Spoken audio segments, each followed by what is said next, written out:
ngomong lagi. Ya mbak, beneran sudah, baru aja makan.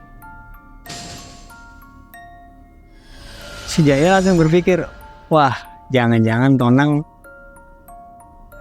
diliatin nih, atau Tonang diganggu nih sama si perempuan. Si Jaya langsung ngomong kan, bukan kakak gua Nang, perempuan iblis itu yang nawarin lo makan. Tonang kaget langsung, perempuan iblis apaan Jay?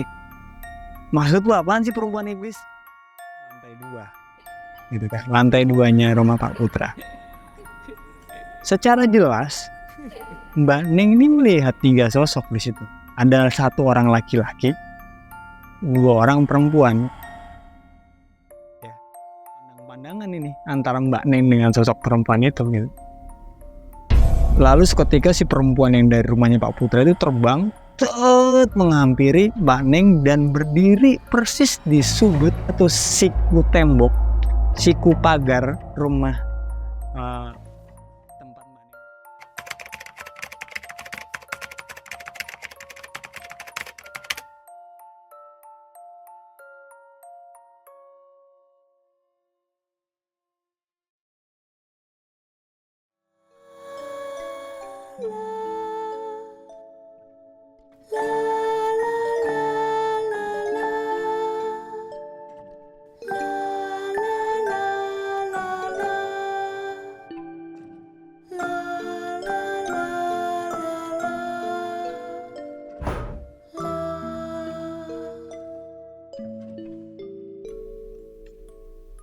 Kejadian kali ini menimpa Jaya. Jadi bukan Jayanya, cuman teman Jaya. Jadi Jaya ini punya teman atau punya sahabat, kita sebut aja itu Tonang. Jadi Tonang ini letak rumahnya cuman 1 gang, bedanya sama rumahnya Jaya. Nah kebetulan Tonang sama Jaya itu teman sekolah, teman 1 kelas, dan dia berangkat sekolah bareng. Nah mereka kelas 1, berangkat sekolahnya itu siang, masuk siang gitu. Saat itu di rumahnya Jaya tidak ada siapa-siapa, hanya Jaya sendiri gitu. Coba saja Tonang nyamper nih, panggil Jaya, seperti layaknya anak sekolah nyamper temennya lah. Jadi si Jaya nyaut dari dalam, oh Nang, masuk. Jaya nyuruh Tonang masuk ke rumah, dan Tonang masuk ke rumah. Duduk dulu Nang, sebentar, gua masih nyetrika baju. Si Jaya bilang begitu. Oh, lanjut Jay. Si Tonang duduk di ruang tamu. Tonang duduk di ruang tamu. Jadi di ruang tamu ada buffet. Buffet tempat ya naro pajangan segala. Nah di belakang buffet itu ada space kurang lebih 2 meter. Itu adalah tempat menyetrika gitu. Nah jadi si Jaya tuh nyetrikanya di situ. Jadi hanya dibatasi dengan buffet gitu. Nah si Tonang duduk di situ tuh tiba-tiba Tonang ngomong gitu. Oh iya kak, terima kasih, udah, saya tadi udah makan, kata si Tonang begitu. Jaya langsung dengar kan Tonang suara yang ngomong orang gak jauh gitu kan. Akhirnya Jaya sambil nyetrika nanya, apa Nang, lu ngomong apaan gitu. Si Tonang gak nyaut. Si Tonang gak jawab pertanyaannya si Jaya. Tonang malah ngomong lagi, ya mbak, beneran sudah, baru aja makan. Si Jaya langsung berpikir, wah jangan-jangan Tonang diliatin nih, atau Tonang diganggu nih sama si perempuan gitu. Ya sudahlah, Jaya langsung mempercepat nyetrikanya. Jaya langsung pakai bajunya dia, beres segala macam. Terus Nang, cabut gitu kan. Oke, keluar rumah lah Jaya sama Tonang. Begitu keluar rumah, Jaya ngunci pintu, krek krek. Loh, Tonang bingung. Loh Jaya, kok rumah dikunci? Loh ya dikunci lah, Jaya bilang gitu. Ya nggak ada siapa-siapa di rumah. Tonang bilang, loh kan ada kakak lo di dalam. Si Tonang makin bingung bang. Gak ada Nang, di rumah ini cuman gue sendirian, gak ada orang lain. Jaya malah nyautin gitu. Enggak Jay, serius, tadi gue lagi duduk di depan, duduk di ruangan tamu, lu lagi nyetrika, kakak lo dari dalam kamar nawarin gue makan. Tonang bilang gitu. Si Jaya masihin lagi, kakak gue gak ada Nang, cuman gue sendirian di rumah. Loh terus yang nawarin gue makan siapa? Jelas-jelas kakak lo yang nawarin gue makan tadi. Tonang malah nyaut kayak gitu lagi. Si Jaya langsung ngomong kan, bukan kakak gue Nang, perempuan iblis itu yang nawarin lo makan. Tonang kaget langsung, perempuan iblis apaan Jay? Maksud lo apaan sih perempuan iblis? Si Tonang langsung bingung. Jaya langsung bilang ke Tonang, Lang, perempuan iblis yang ada di rumah gue itu suka menyerupai anggota keluarga gue yang lain. Dan yang paling jelas, dia sering banget minta makan.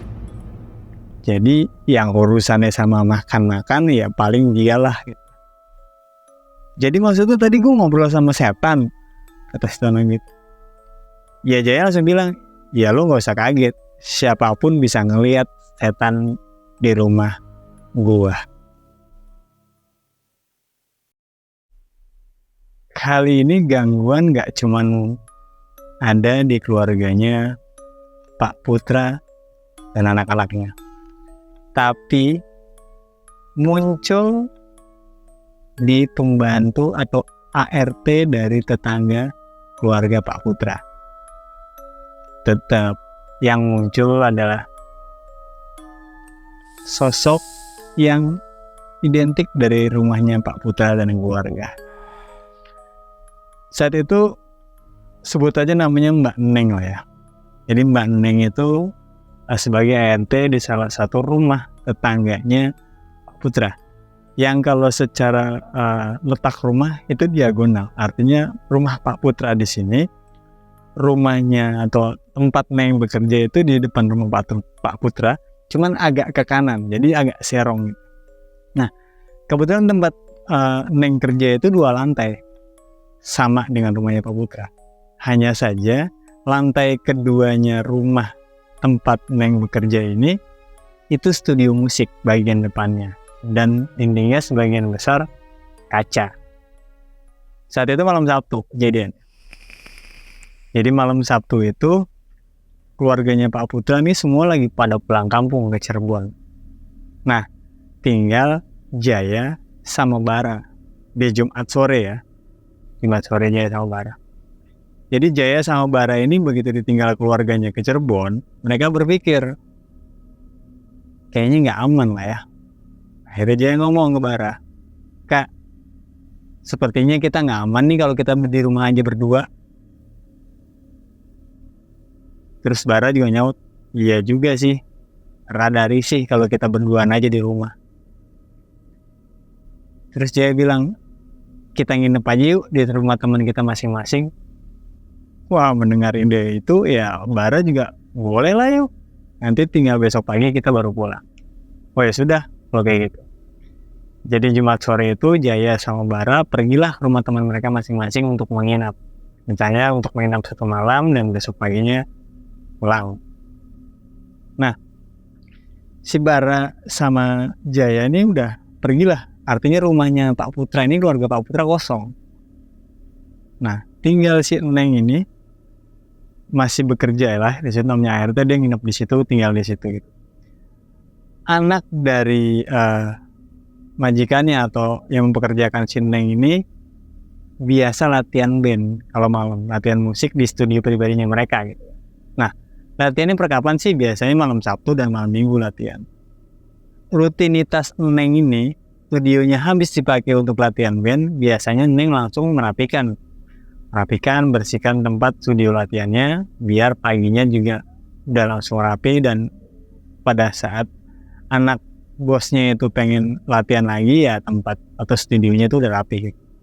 Nah, pada saat Neng sudah selesai merapikan, Neng tidak sengaja melihat ke sudut kanan studio, artinya ke arah rumahnya Pak Putra.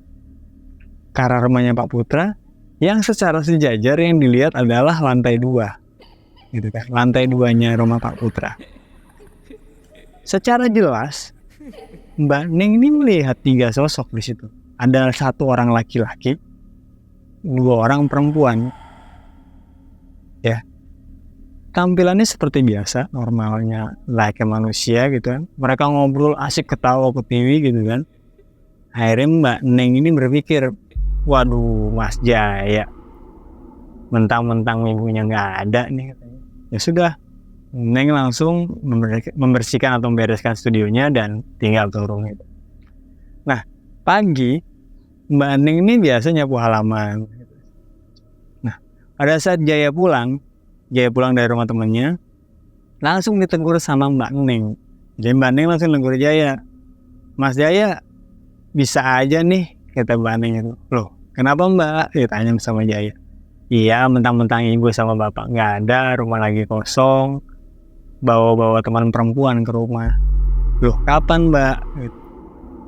Terus Mbak Neng langsung menjelaskan, tadi malam enak banget, udah hampir setengah malam loh. Mas ketawa-ketawa sama perempuan di atas. Perempuannya 2 lagi gitu. Asik banget ketawanya. Mbak Neng menjelaskan ke Jaya seperti itu. Terus Jaya bilang, Mbak maaf, saya tadi malam nginep di rumah teman saya. Pergi dari sore kemarin. Dan ini baru pulang. Jadi saya tadi malam itu nggak di rumah. Jaya bilang kayak gitu ke Mbak Neng. Loh, kalau bukan Mas Jaya, berarti Mas Bara dong. Menurut Mbak Neng nih. Jaya langsung bilang, ya nggak mungkin loh Mbak. Saya sama Kak Bara itu keluar rumahnya bareng. Kita sama-sama nginep di rumah teman kita masing-masing. Jadi nggak mungkin Mas Bara gitu. Pada saat lagi ngobrol ini si Jaya dengan Mbak Neng, tiba-tiba Kak Bara nih pulang diantar sama temennya naik motor. Terus begitu sampai Jaya langsung bilang ke Mbak Neng, tuh kan Mbak, Mas Bara baru pulang gitu. Pas Kak Bara begitu turun dari motor, Mbak Neng langsung nyaut, Mas, tadi malam nginep di rumah? Apa di rumah teman? Langsung menegaskan kayak gitu nih Mbak Neng. Terus Mas Bara bilang, iya di rumah teman, ini baru pulang Mbak, tuh tadi barusan diantar sama teman. Oh nggak mungkin lah, orang tadi malam saya ngeliat ada anak cowok 1 sama perempuan 2 orang, ketawa-ketawa asik banget. Terus Jaya sama Bara nih lihat-lihatan bahwa mereka berpikir pasti, wah ini pasti kerjaan si perempuan iblis itu gitu kan. Terus Jaya bilang sama Mbak Neng, dalam Mbak nggak usah dipikirin, yang jelas itu bukan kita nggak mungkin bawa perempuan dalam rumah. Dah, terus kita tinggal masuk. Terus Mbak Neng nanya, ya terus siapa kalau bukan Mas Bara atau Mas Jaya? Terus Jaya nyaut, ya mungkin setan Mbak gitu, sambil bercanda. Terus langsung ditinggal masuk. Nah, itu di hari Sabtu pagi ya. Sabtu sorenya Jaya sama Bara lagi-lagi nginep di rumah temennya karena keluarganya belum pulang dari Cirebon. Mereka pergi lagi sore Sabtu, nginep lagi gitu ya. Nah, malam minggunya anak dari bosnya Mbak Neng ini latihan band lagi malam minggu. Latihan band lagi, rutinitas setelah latihan band lagi, Mbak Neng itu lagi-lagi membereskan atau merapikan studionya lagi gitu. Nah, setelah merapikan studionya lagi, Mbak Neng lagi-lagi melihat ada sosok perempuan di lantai 2 rumahnya Pak Putra. Cuman tidak bertiga. Mbak Neng hanya melihat perempuan itu sendirian. Dan akhirnya Mbak Neng dengan rasa penasaran, dia keluar dari dalam studionya menuju ke teras lantai 2. Teras kotaknya gini lah. Taruh bentuknya kotak ini. Dia keluar teras, dia ke sudut teras. Artinya mendekati ke arah rumahnya Pak Putra. Dia berdiri di situ, rada sedikit melongok. Dia melihat ke arah rumahnya Pak Putra. Tiba-tiba si perempuan itu langsung juga melihat ke arah Mbak Neng.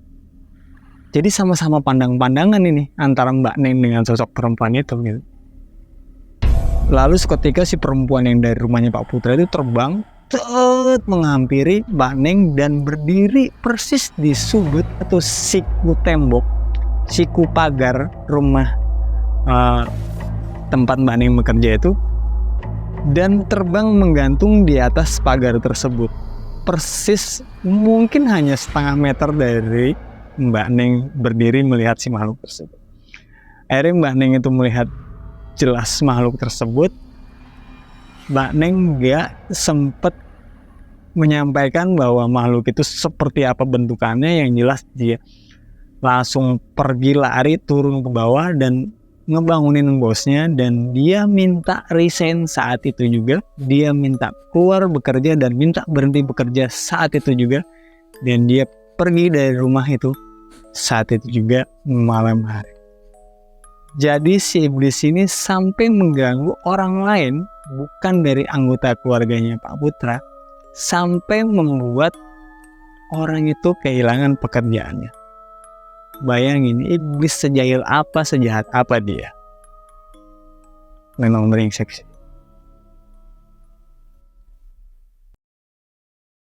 Di satu momen, keluarga Pak Putra kedatangan kerabat atau saudara.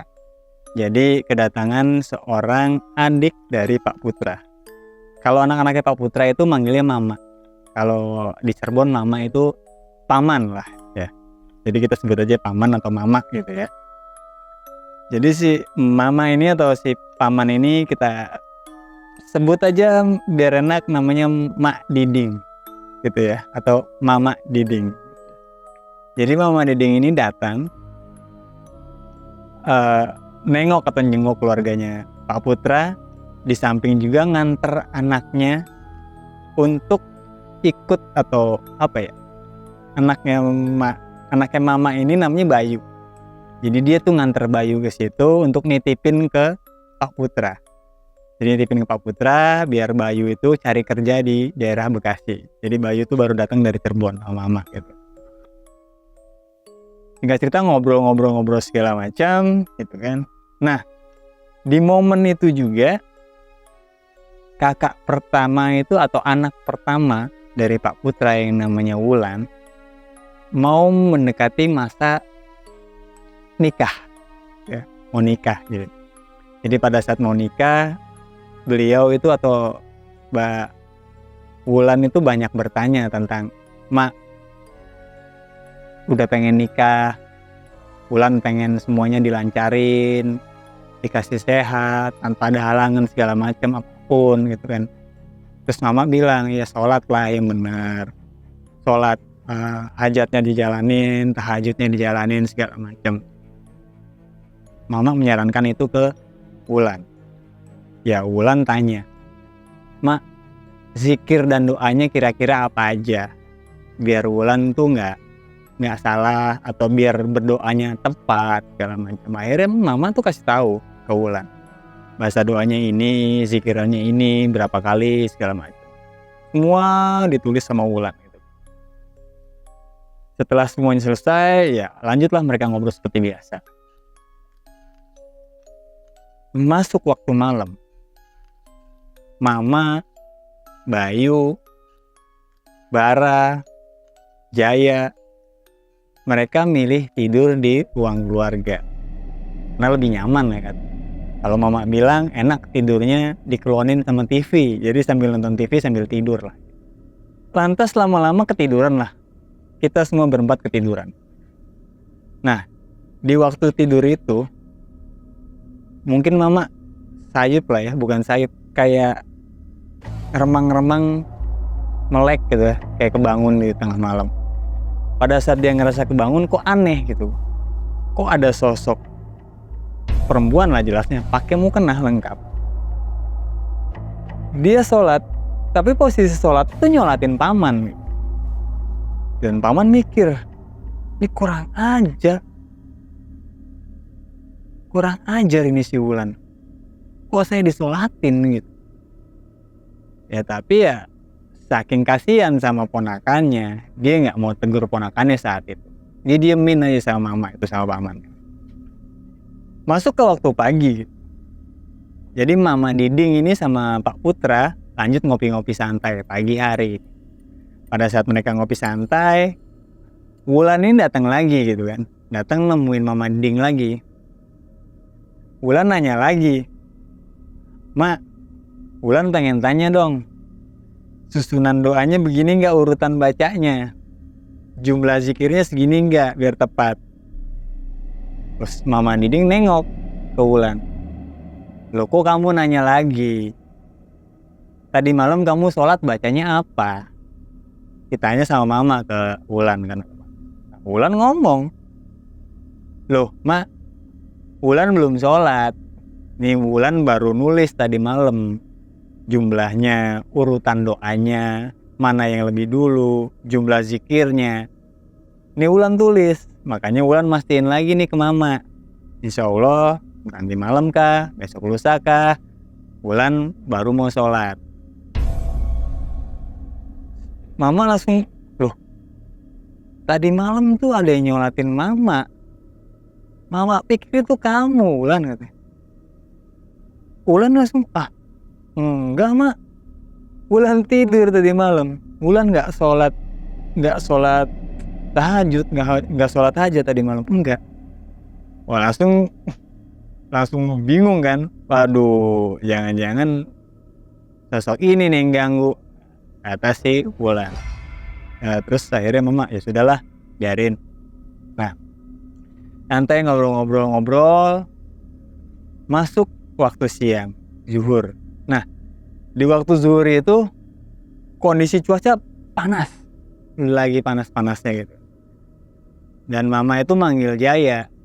Jaya datang. Kenapa Mak? Mama capek, pengen istirahat, cuman di kamar kamu aja ya. Cuman sebelum Mama tidur, Mama pengen sholat zuhur. Sekalian ya numpang sholat di kamar kamu, tolong siapin. Siap Mak, katanya. Jaya siapin. Jaya naik ke atas, Jaya siapin sajadahnya segala macam. Nah, Jaya lagi nyiapin, Mama datang ke kamar. Silakan Mak, sudah disiapin. Ya sajadahnya segala macam gitu. Oh ya sudah. Mama dengan wajah yang masih agak basah karena habis ambil wudhu, ya beliau langsung mengambil tempat posisinya untuk sholat. Pada saat Mama mau sholat, ya Jaya turun kan. Jaya turun. Begitu Jaya sampai lantai 1, kedengeran Mama Diding ini istighfar dengan keras. Astagfirullahaladzim. Kaget nih si Jaya. Jaya kaget, Jaya balik lagi ke atas. Naik tangga buru-buru ke kamar. Kenapa Mak? Saya bertanya gitu. Dan Jaya bengong. Loh Mak, kenapa? Kok basah semua? Jadi Mama itu masih sambil berdiri, sambil ngelihat ke atas, bengong gitu kan, mesti bengong sambil ngeliatin atap rumah. Mama bingung ini siapa yang nyiram Mama tengah hari bolong kayak gini gitu. Iya, nyiram tuh bahasanya bener-bener bahasa nyiram ya, bukan keringat. Jadi posisinya saat itu tengah hari bolong, cuaca panas, nggak ada air galon, nggak ada air bak di dalam kamarnya si Jaya gitu kan. Tapi kondisinya Mama itu dari pecinya basah kuyup, baju koko basah kuyup, sarung basah kuyup, sajadah basah kuyup, bahkan lantai kamar tergenang air. Jadi kayak ada air satu toren mungkin yang numpah ke badannya Mama. Akhirnya Mama, ya sudahlah, ini brengsek nih iblis ini. Kaget kan si Jaya. Iblis Mak. Yaudah, kamu beresin deh. Mama ganti baju dulu ke bawah. Udah, Mama turun, Jaya beresin tuh kebasahan itu, Jaya pel segala macem sampai beres. Jaya beresin kamarnya dia, Jaya turun, Mama Diding lagi sholat di bawah. Jaya langsung ngomong ke Pak Putra, Pak, di atas Mama aku pengen sholat, tapi tiba-tiba disiram gini-gini. Pokoknya Jaya cerita lah, Mama basah kuyup, kondisi kamar jadi banjir segala macam. Loh, bisa kata Pak Putra kan gitu. Bisa lah, nanti tanya aja sama Mama Diding sendiri. Karena Mama lagi sholat. Nah, Pak Putra sama Jaya lagi ngobrol gitu, Mama Diding selesai sholat. Nah, Diding nyamperin ke Putra. Ngobrol lah akhirnya bertiga. ngobrol bertiga, Mama Diding itu langsung ngasih tahu ke Pak Putra gitu. Jadi Mama Diding ke Pak Putra tuh manggilnya Cak. Cak itu kakak. Mama Diding bilang, Cak, saya sih kasih saran, baiknya Caca sekeluarga pindah dari rumah ini. Pak Putra langsung bingung, kenapa kamu tiba-tiba nyuruh kami pindah? Rumah ini gak beres. Rumah ini bener-bener gak beres. Terutama kamarnya Jaya. Wah, loh, emang kenapa kamarnya Jaya? Tanya Pak Putra lagi. Mama langsung ngejelasin. Jadi gini, Cak. Saat tadi saya di atas, pengen sholat, tiba-tiba saya disiram. Saya melihat bukan sebuah ya, tapi kayak ada gerbang besar masuk menuju ke sebuah istana yang penuh dengan makhluk-makhluk tak kasat mata. Ya mungkin lebih tepatnya itu siluman ataupun iblis. Cuman yang jelas sepertinya itu tuh adalah tempat atau sebuah istana atau sebuah lokasi perkampungannya mereka. Dan kamarnya Jaya adalah sebuah gerbang, pintu masuk tempat hilir mudiknya mereka. Bukan berarti masuk keluar dari dunianya mereka ke dunia nyata, tapi tidak, itu memang aktivitasnya mereka selalu melalui kamarnya Jaya, yang notabene adalah pintu gerbangnya mereka untuk keluar masuk. Jadi mungkin energinya sangat kuat di sana. Dan mungkin juga ada makhluk-makhluk yang jahil, makhluk-makhluk yang punya tujuan-tujuan tertentu, dan mungkin saja punya perjanjian-perjanjian tertentu. Dan yang kena imbas adalah keluarganya Caca. Jadi kalau saya kasih saran, baiknya pindah, Cak. Pak Putra langsung diem, mikir. Ya tentunya lagi-lagi gak percaya. Karena Pak Putra adalah satu-satunya orang yang gak pernah diganggu, gak pernah ditampakin. Dan beliau juga bukan tidak percaya 100% ya. Tapi ya menurut beliau tidak masuk akal aja. Berkat pemikirannya beliau dan Pak Putra itu masih kekeh dengan pendiriannya dia bahwa itu tidak masuk akal dan tetap tidak mau memutuskan untuk pindah dari rumah tersebut. Ketidakpeduliannya Pak Putra atau ketidakpercayaannya Pak Putra itu memang tidak 100% menjadikan dia mengambil keputusan yang keras atau yang egois. Pak Putra tetap memikirkan perasaan istrinya, perasaan anaknya yang setiap hari selalu ketakutan. Setiap hari selalu nyampein cerita bahwa mereka diganggu. Kalau memang Pak Putra tidak percaya atau tidak diganggu, ya oke saja. Tapi keluarganya yang bercerita setiap hari, gak mungkin mereka sekeluarga berbohong. Jadi pasti ada benernya apa yang disampaikan oleh keluarganya. Sampai akhirnya Pak Putra melakukan hal-hal yang ya dari mulai sangat nalar, pengajian rutin dimulai terus. Ya pokoknya pengajian rutin dimulai segala macam, tapi tetap aja gak ngaruh. Gangguan itu masih tetap ada. Bahkan gilanya, sampai akhirnya Pak Putra melakukan satu hal di luar nalar, konyol, nggak masuk akal. Wah, apalah kalimat itu yang aneh lah pokoknya, absurd mungkin. Jadi buat keluarganya sendiri, anak dan istrinya itu berpikir bahwa papa kelewatan. Kenapa sampai mau melakukan hal itu? Apa sih yang dilakukan Pak Putra gitu? Jadi Pak Putra itu sampai melakukan penanaman rahang babi di pusat rumah atau di tengah-tengah rumah tersebut. Tepatnya itu di depan tangga lantai 2. Jadi di perbatasan antara kamar mandi dan ruang belakang. Nanam rahang babi. Ya mereka muslim, tapi sampai berpikir untuk nanam rahang babi. Ya istrinya, anaknya akhirnya bertanya kan, "Pah, kenapa sampai papa melakukan itu? Kenapa papa nanam rahang babi? Kan kita sudah tahlilan, kita sudah doa bersama segala macam."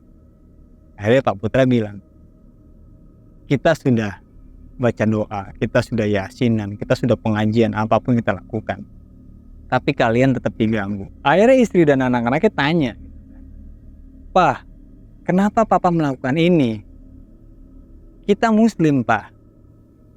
Babi itu haram, Pak. Kenapa papa sampai peduli dan mau melakukan itu? Papa nanam rahang babi di rumah kita. Papa nggak berpikir bahwa itu salah." Pertanyaan dari keluarganya, dari anak dan istrinya. Akhirnya Pak Putra menjawab, "Kita sudah melakukan pengajian rutin, doa rutin, sholat kita terus berjamaah, terus-terusan dijalanin. Tapi apa? Kalian setiap hari masih terus laporan bahwa kalian diganggu, kalian diteror." Ya akhirnya papa banyak ngobrol sama orang-orang. Nggak cuman ke Pak Ustadz. Papa tanya sama orang-orang kantor, papa tanya sama teman-teman papa. Dan akhirnya ada salah satu teman papa yang nyaranin, "Pak Putra, coba tanam rahang babi. Itu dipercaya bisa ngusir roh jahat loh, Pak." Salah satu temennya memberikan saran seperti itu. Hanya dari kepercayaannya dia aja, mungkin perorangan, tidak menyangkut kepercayaan salah satu agama atau mungkin suku atau ras. Tidak, ini hanya kepercayaan dia saja yang pernah melakukan hal itu untuk mengusir roh jahat dari kediamannya juga. Berdasarkan pengalaman temennya dan berhasil, ya Pak Putra, apa salahnya papa coba saran teman papa seperti itu? Siapa tahu berhasil. Ya sudah, akhirnya anak dan istrinya ya hanya diam mendengar penjelasan Putra gitu. Ya mudah-mudahan aja ini ada hasilnya. Tapi setelah menanam rahang babi pun kejadiannya makin parah.